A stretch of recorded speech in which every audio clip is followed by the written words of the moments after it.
رسول اللہ کی حدیث آپ اکثر سناتے ہیں صلی اللہ علیہ وآلہ وسلم، اجماع امت کی دلیل میں کہ جماعت پر اللہ کا ہاتھ ہے، جس چیز پر اجماع ہو جائے وہ حق ہے، اور تھوڑے ہی سالوں پہلے پوری امت کے علماء کا اجماع مرزا غلام احمد قادیانی پر ہوا۔ کیا یہ چیز آپ کو خوف نہیں دلاتی کہ اس وقت تمام مسالک اور مناہج کے علماء کا اجماع اس بات پر ہو چکا ہے کہ آپ فساد اور جہالت پھیلا رہے ہیں اور انتشار پھیلا رہے ہیں؟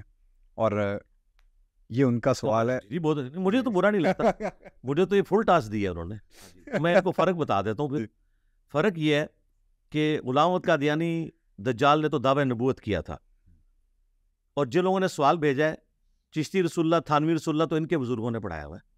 پہلے یہ اپنا اسلام ثابت کریں، یہ اس کو ڈیفینڈ کرتے رہے مناظروں کے اندر، یہ ہمیں آ کے یہ بات بتائیں گے تو ہم تو انہیں خود سمجھتے ہیں یہ انہی بزرگوں کے ماننے والے ہیں جن بزرگوں میں سے ایک ان کا بزرگ غلام احمد قادیانی دجال تھا۔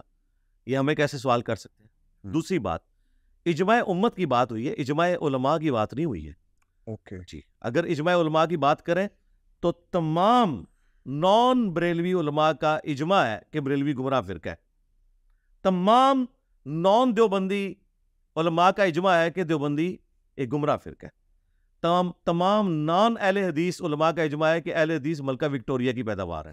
تو اجماع تو ساروں نے ایک دوسرے کے خلاف بھی کیا ہوا ہے۔ اجماع امت کا ہوتا ہے، علماء تو آٹے میں نمک کے برابر ہیں، اور وہ بھی جو نمک میں بھی ہیں وہ بھی آلموسٹ میجورٹی تو علماء سو کی ہے۔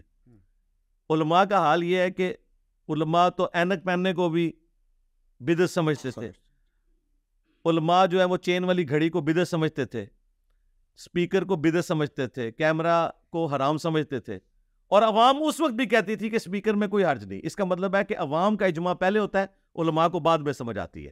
علماء تو پہلے سے تصویریں، جو عوام ہے وہ تو پہلے سے تصویریں کھنچواتی تھی، علماء نے بعد میں تصویر کو حلال کیا کیا، فرض کر لیا، اس کے بغیر سٹارٹ نہیں ہوتے۔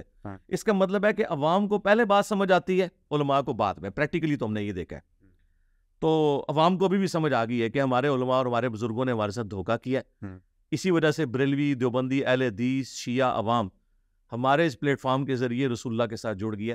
تو الحمدللہ، جس طرح یہ کہتے ہیں نا ہمارے علماء کا اجماع ہے، ان کی عوام کا اجماع ہے کہ ان کے علماء نے اس عوام کے ساتھ دھوکہ کیا ہے۔